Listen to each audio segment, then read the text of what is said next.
Okay, I think most of the initial people in the waiting room are coming in. I'm sure people will trickle in, but we're going to get started. So good evening and welcome all to CTA's Lawrence to Bryn Mawr Modernization Virtual Town Hall. This project is located in the Uptown and Edgewater neighborhoods of Chicago and is a part of the larger Red Purple Modernization Phase 1 project, or as we like to call it, RPM. My name is Jesse Thomas. I work in community outreach for this project, and I'll be moderating tonight. So some of you may know this is the second of two meetings that we are having this week.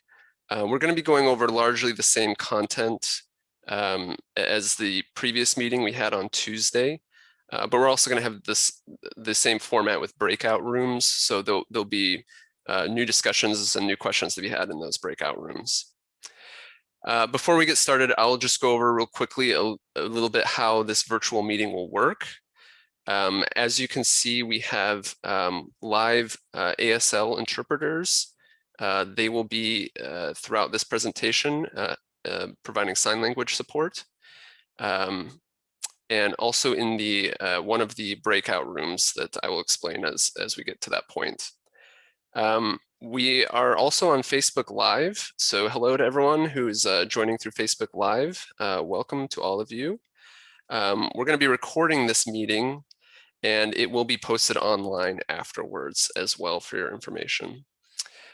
We really appreciate the questions that you all provided in the registration. We hope that we will be addressing a lot of those questions, and if we don't in our presentation, you will be able to ask specific questions in the breakout rooms that we have. And if there isn't time for that, we're going to give you lots of ways to reach out and we'll be able to follow up with your questions. So I'm going to go over this agenda that you can see on the screen here.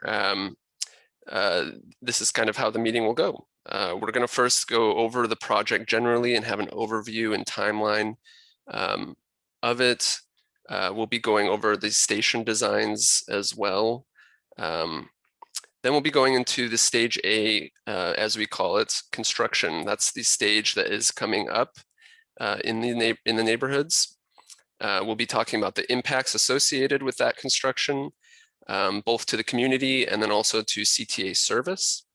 We'll talk about how to stay informed and stay in touch with us in the RPM project. We give a lot of different options for that. We want to make sure you know about them. And then we will have the breakout rooms that I've already mentioned. Next slide. These will be the breakout room topics. I will, when we get to the point, I'll give instructions on how to utilize the breakout rooms, and we'll be going out with 6 different rooms with subject matter experts in each of these categories. They're construction process, alternate parking, station design, service impacts and ADA accessibility, open for business, and general questions. So that's what we'll be going over in the breakout rooms. So I want to extend a special welcome to some guests that we have here with us tonight. Alderman James Kappelman of the 46th Ward, Alderman Matt Martin of the 47th Ward, and Alderman Harry Osterman of the 48th Ward. We actually have the opportunity to hear from 2 of them, Alderman Kappelman and Alderman Osterman. We're going to see if we can unmute. We'll start with Alderman Kappelman. If you could unmute and see if you can we can get your screen highlighted to say a few words. Thank you so much. And you'll see in my screen, actually, I took that photo when I was taking the train to visit a friend living in Edgewater. So that's right along the area where we look to have new train stations. The good news is that we've done this before. At the Wilson L station, we had a brand new station, a $203 million renovation, and we learned a lot from that. All those things that we've learned, we are going to use that information to help with all the renovations that we're doing on these 4 different tracks. In the 46th Ward, actually a lot of the north side, a lot of us do not own cars. in the 46th ward, close to 50% of us do not own a car. And my guess is that within 20%, most of us, probably maybe not any of us, will own a car. We will rely on mass transit. That's why this is so, so important. I'm very, very excited about it. And we're here to do everything we can to make sure this process goes well. So thank you, CTA, for your commitment to the city of Chicago. Thank you, Alderman. Appreciate your words and your support. Alderman Osterman, let's see if we can get unmuted and highlighted. Alderman. Glad to be with all of you tonight. This is a project that is a transformative project for our community. This is a project that's 10 years in the making, and we've been talking about it, planning for it, and the reality is it's going to be upon us very soon. Our goal is to make sure that we as a community can get through the project, that we can support the residents who are impacted, we can support the businesses that are impacted. When this is done, it's going to be a significant investment in transportation and in our entire community for decades and decades to come. So you're going to see some really interesting designs today about our stations and what they're going to look like. You're going to hear about the construction. My office and myself are going to be with everyone kind of every step of the way through this, as we have been. So any feedback, questions, please reach out to us and let us know. And we're looking forward to the work ahead and the impact that'll be in a positive way on the transportation in our overall community. Thank you, Alderman, and thank you to you both and your dedicated staff to working with us and the RPM team and helping to help minimize the impacts as much as possible. We really appreciate it. We look forward to continuing working with all of the aldermen of the project area. So one other note before we get into the presentation, I've noticed some people are using the chat, which is fine, but we are going to have the breakout rooms where we want to be able to address specific questions that about the project, about our presentation, whatever's on your mind. So I would ask that we hold off on questions on the chat, and we'll address them in the breakout rooms. So. With that, I'm going to turn it over to Katrina Denny. She is an RPM project manager, and she's going to get us started. Katrina? All right, thanks, Jesse. Hi, everyone. My name is Katrina, and like Jesse said, I work for CTA as one of the construction project managers on the project. And I am super excited to be here tonight because starting stage A is a huge milestone for the project, for the Lawrence to Bryn Mawr modernization project, right? But before we get into the timeline, the construction that takes place during stage A, and the service impacts are, we want to take a brief moment to go do an overview of what the Lawrence to Bryn Mawr modernization project actually is. There may be attendees tonight who are new here or just moved to the area and have no idea what we're talking about. So at a high level, the Lawrence to Bryn Mawr modernization project is doing exactly what the previous slide said there, right? Replacing century-old stations and track structures in the project area. So more specifically, if your station is Lawrence, Argyle, Berwyn, or Bryn Mawr, at the end of the project, you're going to have a brand new modern station that is fully accessible. There's going to be an elevator and an escalator at these 4 stations, and the platforms are going to be much wider and longer than they are today, totally brand new as well. And then in addition to the stations, the entire track structure from Lawrence to Bryn Mawr is going to be rebuilt in a new modern structure with all new track and systems infrastructure on top. So these improvements are really needed. As everyone here likely knows, if you're here, you likely take the stations or you ride the L, use these stations, and the current stations and track structure is in pretty rough shape in some areas. So the next set of slides we have are just a photo of the current station and then the renderings of the future new permanent station. So this is going to give everyone a feel of what's to come in a few years after putting up with our construction in the area. But at this point, I'm going to go ahead and introduce Alzira and Victor. If we can get them highlighted on the screen, that'd be good. They are two of the design architects with the design team who are going to do a much better job walking through some of the architectural details of the new station designs. Thank you, Katrina. Hello, my name is Alzira Maldonado Precision, AIA. I'm a design architect with EXP. I'm going to take you to the design of the first two stations on the RPM project. And our first station is the Lawrence Station. The existing Lawrence Station is a gated entrance on the south side of the street. The viaduct at this location is a steel structure that has a low street clearance, and the structure impacts the visibility that goes across the street. The Lawrence Station is located in the historic Uptown Entertainment District that is characterized by having a variety of architecture styles, which we can see in buildings like the Uptown Theater, the Post Office, or the Aragon Theater just east of the station. Unlike the existing station, the main entrance will be on the north side of the street. The station entrance takes advantage of the increased height of the new track structure by providing a tall volume with a big central glass bay at the Lawrence entrance that allows for natural light, visibility, and transparency for security. The asymmetry of the station design has a playful composition to support the life of the neighborhood and its dynamic entertainment venues. This is dramatized by a linear lighting fixture that traces the playful pattern on the facade. Across the street on the south side of the street, there is the auxiliary station, which is an exit only. So this station is like lower in deference to the main station.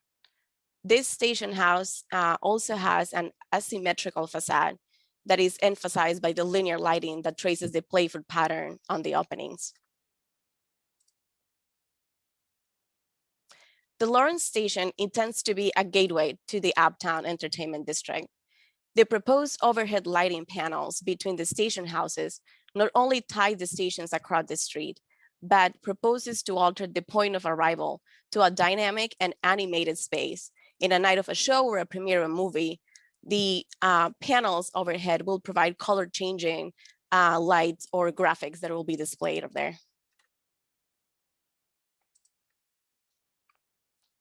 Our second stop is the Argyle Station.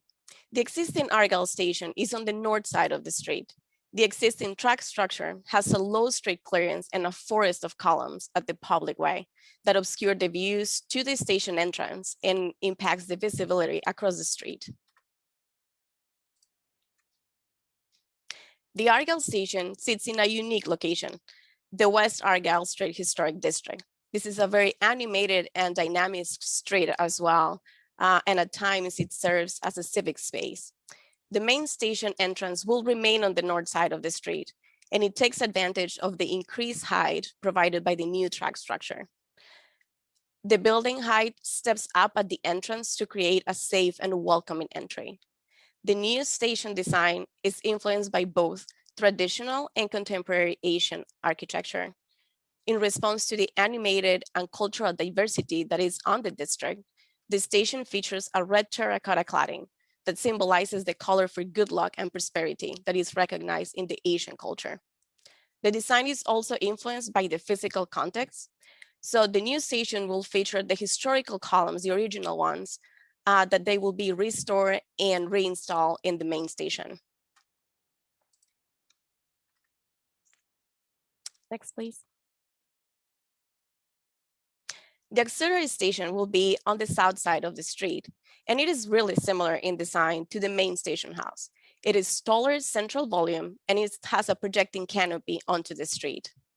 All stations will feature new LED lighting and are more open to the street. The new track structure spans across the street, improving visibility and lighting at the viaduct. A Tetris light pattern, translation of the Asian gating pattern on the ceiling and mirror on the ground plane, will create a space within the viaduct that forms a room that will tie the two stations together. And at the times that the street is serving as a civic space, like the Argyle night market, the illuminated panels will display color changing lighting or graphics too. With that, I will pass it along to my colleague, Victor Jimenez, who will take you to the next two station designs. Thank you, Elzira. My name is Victor Jimenez, AIA, a design architect at eXp, the lead architects and engineers for the new station. I will take you through the design of the next two stations, and the next stop is the Berwyn station. Just like at Argyle, the existing track structure at Berwyn is concrete and has a low street clearance that obscures views of the station entrance. So just as with the existing station, the main entrance for the new Berwyn station will be located on the south side of the street. The station entrance here opens up to the west with a glass system wrapping the corner. The entrance also has been slightly set back from the sidewalk, and a large canopy wraps the track structure and reaches out to the street. The goal here was to try to make the track column a focal point with an array of lights that radiates out to announce the station entrance. The Berwyn main station house, as Katrina mentioned, will be fully accessible and includes an elevator and escalator for passengers. The auxiliary station house at the north side of the street is exit only and matches the layout of the main station, with exit gates located towards the west. The two station houses will be connected by a marked crosswalk and overhead panels that will be a safe mid-block crossing point for passengers. The final new station of the RPM project is the Bryn Mawr station. Just like at Berwyn and Argyle, the existing track structure at Bryn Mawr is concrete and has the forest of columns that impacts the visibility across the street. For the new station, the main entrance will be located on the north side of Bryn Mawr and is influenced by the rhythm, materials, and character of the surrounding historic district. The station design takes advantage of the increased height provided by the new track structure and steps up the building height at the entrance to create a bright, open entry that is intended to complement the historic streetscape. Like the Argyle station, the main station will feature historic columns from the original station, which will be restored and reinstalled. The columns frame the entrance doors and are complemented by the white terracotta piers. As with the other stations, the main station house will be fully accessible and includes an elevator and escalator. The auxiliary station at the south side of Bryn Mawr is a similar design as the main station house, with a taller central area and a projecting canopy. Unlike the other stations, the auxiliary station at Bryn Mawr will serve as both an exit and entrance for the station. And one unique feature of the Bryn Mawr station is that it also includes a third station house, 1 block north at Hollywood Avenue. This station house will be fully accessible and includes an additional elevator for passenger use. The design of the station house is similar to the main entrance with a taller central glass entrance. With that, I'll pass it back to Jesse. All right, thank you all for taking us through those amazing renderings. I think the designs are wonderful, and I can't wait to use these stations once completed. So we're going to learn a little bit more now on how we are going to get to that point of new tracks and new stations in the project area. So we're going to turn our attention to the Stage A construction. We'll be going over the approach that CTA and the contractor that is building is taking towards this work. Then we're going to get into the details of how the work will be done. We'll go into how the work being done will affect you. And then again, we'll be going over how to stay informed about those impacts and questions and concerns about the project. So to start us off, going over the approach and the how, I'm going to turn it over to Rob Cheeseman. He's a Walsh-Fluor DBT construction manager. So Rob, I'll hand it to you. Hi, thanks, Jesse. I'm Rob. Nice to meet you all. I'm excited to be part of the team that gets to help bring that vision you just saw to life. It's going to be a fun journey over the next couple of years here. So just to give you an overview of the total LBMM project, for the past year and a half, we've been working on the pre-stage, which has been constructing the infrastructure, new track work, temporary stations that enable us to go into stage A. So once into stage A, we're projecting around a 2-year time frame to reconstruct half of the tracks. And then we'll switch to stage B, which constructs the remaining tracks plus the permanent stations. Next slide, please. So here's you should be familiar with the geography. Here again, this is showing stage A. The half we'll be constructing first is the east half. And then stage B will be the west half of the tracks from Lawrence to Bryn Mawr. Next slide. Going to get into a little bit of the construction approach of why we're staging it the way we are. Here's a nice preview picture of the bridge, the new bridge that's going to be up there once you're all done. Next slide, please. So the reason we're building this in 2 stages is so we can continue to provide continuous train service during the construction period. By installing temporary stations and constructing half at a time, it keeps the north and south side connected through the work zone. Next slide. So here's a little bit more detail on stage A. So at the top and bottom of the screen, you see the interlockings, Thorndale and Montrose, which we've been working on for the past year. In the light blue, on the west side of the tracks, on the left-hand side of the screen, you'll see the temporary stations in conjunction with the permanent stations that'll still be active through stage A construction. So once we get into stage A, the Lawrence and Berwyn stations will close and service will remain open at Argyle and Bryn Mawr. Graham will get into the details a little bit more regarding the service and any bus changes. And again, we're projecting around 2 years for the stage. After that, we jump into stage B, which is essentially mirror. We move the trains over to the northbound side and then reconstruct the southbound side with temporary stations at Bryn Mawr and Argyle again. During this stage, we also, as I mentioned before, construct the permanent stations at all 4 locations. Next slide, please. So now we're going to get into how we're going to do that. Little step-by-step overview of the construction. Next slide. So here's a few pictures of the work that's been going on so far up at LBMM and down at the RPB area and at our precast facility, building the new track structure. In a general sense, to build the new, you have to tear down the old. So that'd be the first step in this process. The next major step is new foundations to hold up the new track structure. And finally, we build the new bridge, which holds up the new tracks. So for the demolition phase of the project, we're starting at the north end, up at Ardmore. We start the work by removing the existing tracks and systems elements, followed by excavation of the existing ballast and subgrade. And then once that's complete, we drive a line of sheeting to hold up the old tracks while we construct the new tracks adjacent. And then that's immediately followed by demolition of the existing viaducts. Again, moving from north to south.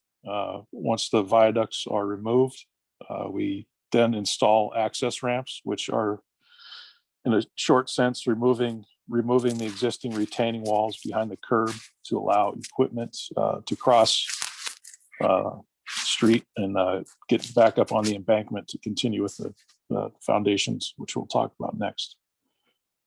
In conjunction with this, we build a separation barrier between the existing tracks and our work zone, which allows the trains to safely continue.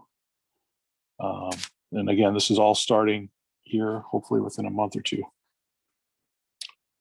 2. Next is installation of the drilled shafts. Next slide, please. The new foundations are a deep foundations, 60 to 80 feet deep, around 6 or 7 feet in diameter, where we drill out the caisson and fill it with concrete and rebar. That'll be the new foundation for the new track structure. Once that's complete, we build the above grade, or basically from alley level up, the new columns and pedestals, which will hold up the new bridge itself. Next slide. Once the substructure or the columns are complete, we then begin our, which is going to be our most interesting part of the project, is the installation of the precast bridge. Our team took a unique approach to this project to reduce the impacts to the public by building the bridge essentially off-site and bringing it in in short little segments. Once the bridge is in place, we then proceed with noise walls and tracks and all the signal equipment on top to get ready for stage B work. Next slide. So here's the real interesting part of the project that you're going to be able to see from a long distance off. So as I mentioned, we're basically building the bridge off-site and then bringing it in on trucks, 10-foot precast concrete segments. And this piece of equipment you see riding on top of the bridge is called the overhead gantry. And this in itself is a pretty massive piece. It's roughly the size of a football field.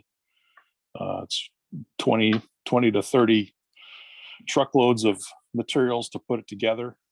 Once it's in place, off to the right on the top of the bridge you see is what we call a straddle carrier. That'll carry the segments to the gantry system from specific cross streets. And once it hangs these segments and we tie them together, it'll lower the whole span down on top of the columns. Once that's complete, the gantry then can move itself to the next span and repeat the process all over again. Next segment. Here's a photo of the real life segments. These are being built currently off-site. The guy on top there will give you some scale of how big these things are. And each segment will hold up 2 tracks. Next slide.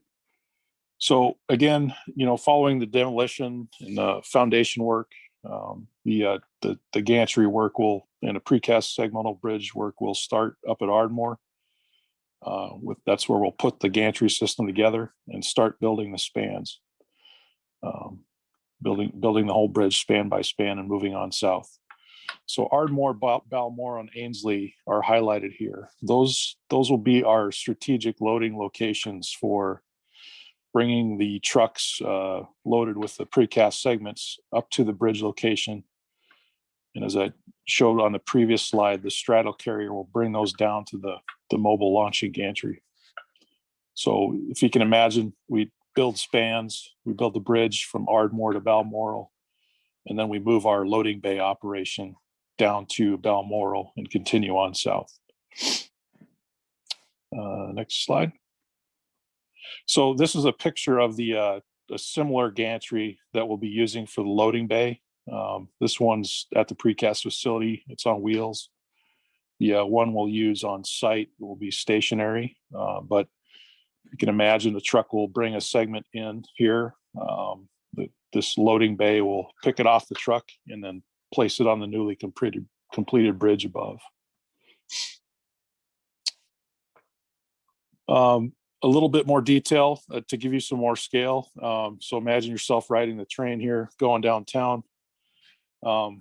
This is what it's going to look like adjacent to the train tracks. This is the cross section of the gantry on top of the new bridge as it constructs a new bridge. So we look forward to getting this started. Back to you, Jesse. Thanks, Rob, for taking through us a lot of the detail and a lot of the really interesting things about the construction itself. Okay, we're going to go on to our next speaker. in learning about the community impacts of the construction. And so for that, I'm going to turn it to Latrice Phillips Brown. She's Government and Community Relations Liaison for the project.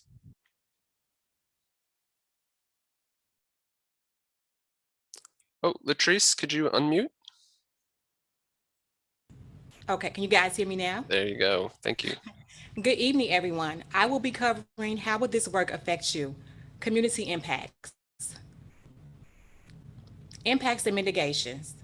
As we all know, with construction comes inconveniences. However, we will do our best to keep them to a minimum. The impacts associated with Stage A construction will include the following: noise and vibration, street closures, alley closures, dust and truck traffic, traffic lane closures, and sidewalk closures. Walsh-Fluor will minimize and mitigate all impacts as much as possible. Mitigation efforts will include street sweeping.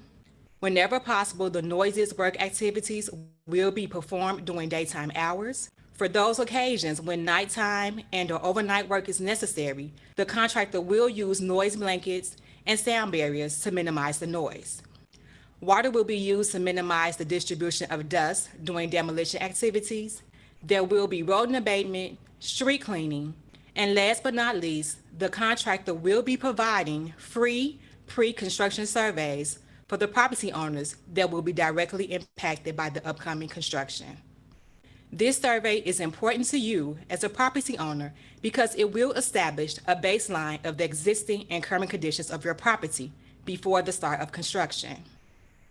The first round of pre-construction survey letters were sent out to residents from north of Ardmore Avenue to Bryn Mawr Avenue in mid-January. A second notice was sent out in mid-February. We have received minimal responses to these letters. If you are a property owner north of Ardmore Avenue to Bryn Mawr Avenue, please reach out to us following this meeting. Information on how to contact us will be provided at the end of the presentation. If you have property south of Bryn Mawr Avenue, pre-construction survey letters will be sent to you prior to the start of construction in your area. Next slide. Public way impacts, alleys. There will be rolling closures of the alleys behind Winthrop Avenue and the cross streets. During these closures, access to garages and/or parking spaces will be prohibited. Free alternative parking will be provided to those residents who will be impacted. Walsh-Fluor will be responsible for maintaining garbage and recycling pickup during these alley closures. Next slide. Streets. Extended street closures are anticipated for all major and side streets going north to south from Ardmore Avenue to Lawrence Avenue. Work on the major streets are currently planned to occur over weekends. However, we will work with the aldermen to figure out the best times work should take place. Next slide. Roadway impacts, trucks. During construction, there will be an increase in truck traffic within the community. You will see dump trucks lined up removing excavated materials from the work sites, as well as a significant amount of trucks unloading under the viaduct at Ardmore. All trucks entering and exiting the project area will follow the routes approved by CDOT. I will now turn it over to Marcy Jensen, Outreach and Communication Representative for Walsh-Fluor. Thank you, Latrice. Stage A construction will intermittently block parking for residents with parking spaces or garages along the east side of the tracks from Leland to Thorndale. These are residents on the west side of Winthrop, even numbers from 4700 to 5828 north. These parking impacts will start this spring on the north side of the project, the 5800 block, moving south. We know this is an inconvenience to residents, and we will continue to do everything we can to minimize these disruptions. You will be notified in advance of these closures. Walsh-Fluor is providing alternate parking during these interruptions. The locations of our alternate parking lots are pictured here. Affected residents can use our parking app to secure one of these free alternate parking places. Some alleys will be closed on a daily basis from 7 a.m. to 5 p.m., and residents will have access to their own spaces at the end of the day. Some alleys will be closed on an extended basis for several days or multiple weeks. For affected residents, please join us in the parking breakout section of this meeting or contact us to learn how to access our alternative lots. Thank you. All right, thank you, Marcy and Latrice, for taking us through the impacts to the communities. Now going to turn it to Graham Garfield. He is a RPM General Manager with CTA, and he will be talking specifically on service impacts to CTA customers. Thanks, Jesse. As Jesse mentioned, I'll talk a little bit about the impacts to both rail and bus service, as well as impacts to the 4 stations in the project area. One thing that's important to highlight is that CTA will maintain red and purple line service throughout the construction period. So red and purple line trains will continue to operate between Howard and 95th through the project area as they do today. During construction, however, Lawrence and Berwyn will temporarily close. Argyle and Bryn Mawr will remain open through the use of temporary station facilities.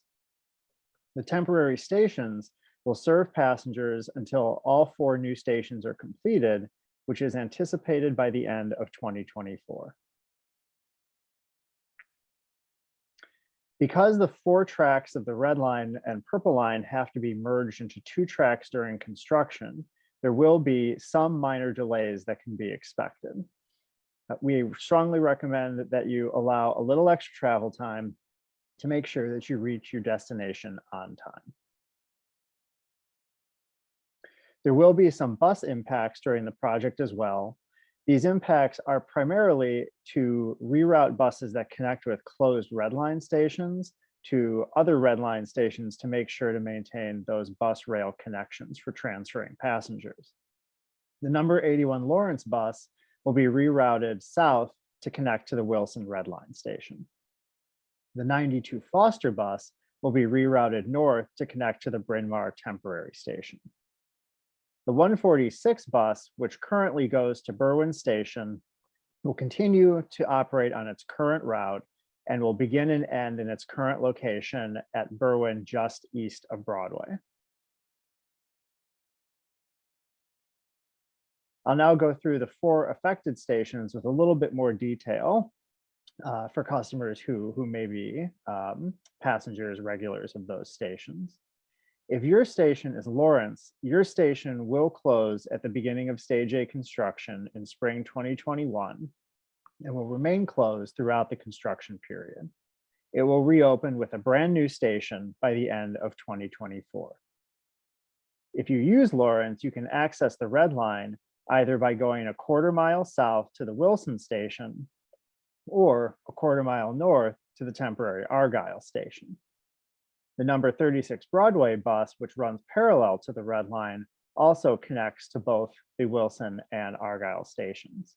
And as mentioned previously, the 81 Lawrence bus, which connects to this station, will be rerouted to Wilson as well. If your station is Argyle, you will use the temporary Argyle station. The original station house under the viaduct will close to be demolished and rebuilt, but the temporary station is immediately adjacent to the west next to the embankment. A new station will open by the end of 2024. If your station is Berwyn, your station will temporarily close in spring 2021 and will reopen with a brand new station by the end of 2024.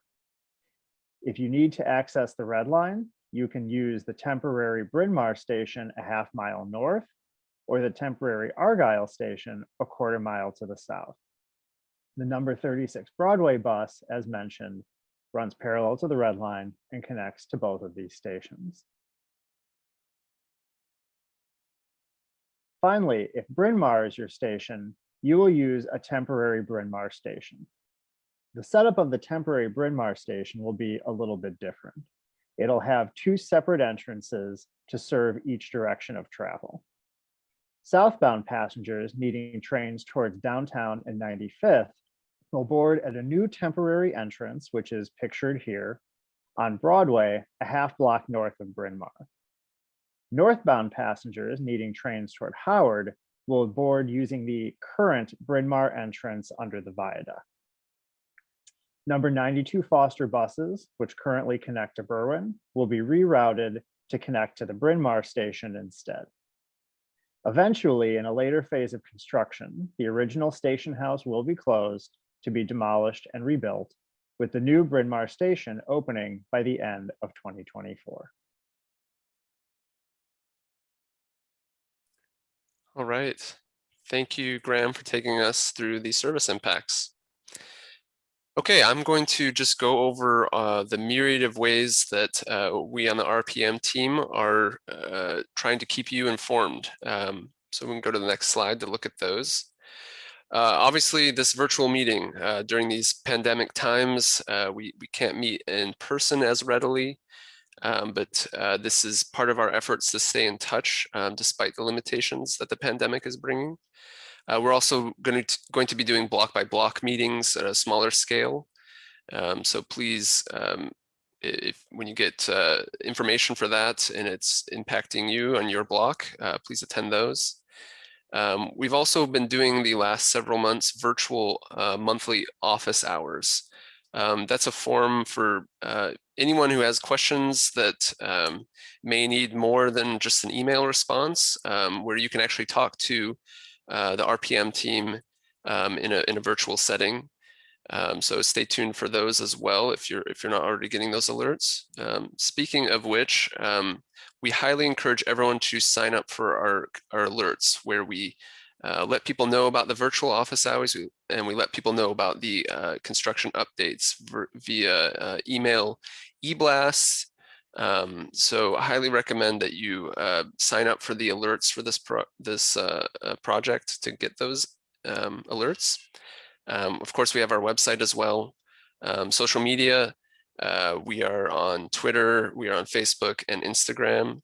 So please follow us. We'll be sending out information about impacts, fun facts, ways to know more about what this project is doing for CTA in this community, and also promoting the businesses that are part of the Open for Business program. And lastly, we are going to launch an interactive map for construction impacts from RPM. So that'll be another way that you can see the different ways that the construction is impacting the communities.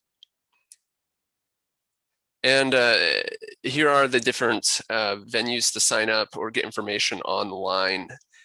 So take a screenshot, or we'll be sending all of this information out as well to attendees and people who registered. But our updates from a service standpoint are there on the transitchicago.com/updates website. We have our RPM website, our RPM email that I promise a real live person checks every day. And then we have our way to just sign up for those alerts that I mentioned previously. So highly encourage you to sign up for the alerts because that is where you can put a location and get impact alerts specifically for the locations that you're interested in, whether you work or you live in a certain location in the project footprint. And then of course, phone numbers as well. So that's how you can stay in touch with us. Next slide. All right, so I'm going to say goodbye to those who are on Facebook Live. Zoom doesn't allow you to stick with us for the breakout rooms, but we're going to move over to our breakout room portion of the meeting. So how this will work is we're going to have 2 separate sessions for the breakout rooms. Each of them will be 15 minutes where people can ask questions, and we ask you to do so by using the raise your hand reaction from Zoom, most likely on your screen near the bottom, where you can then unmute yourself and show your video, ask questions to the subject matter experts that are within the rooms. There'll be ground rules will be gone over in each one, but obviously no inappropriate behavior is going to be tolerated in those. So what's going to happen next is there should be a pop-up that comes up on your screen. You'll see the different options for the breakout rooms that I mentioned earlier in the presentation. Pick the one that is most applicable. You click the blue join buttons. And if you don't see the pop-up, just take a look at the tab in Zoom that says breakout rooms. You should be able to access it that way as well. If you would like to continue using the ASL language support, we ask that you stay here in this main room. That is where we will have general questions about the project and the presentation that we saw, and then also the ASL support. Lastly, we encourage you that if there isn't time for you to ask your question via the video, please put your questions in the chats so that we can follow up with those for each one. So I have the power, and I will now have the pop-up window come up for the breakout rooms. Come on up.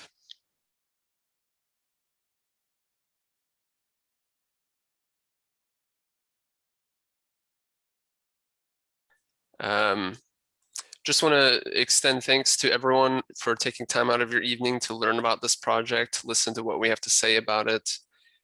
These are, again, a part of our efforts to stay transparent and stay in touch with all those affected by the project as much as we can, even during the pandemic. So again, here's the website, phone number, information.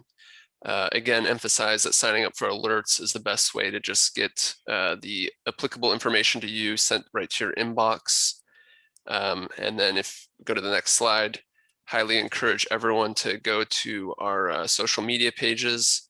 And when you're there, just smash that follow button, smash the like button, and just follow what we have to say. You'll see a lot of good content and very informational content too. So again, thank you everyone, and hope everyone has a great evening. We'll stay in touch.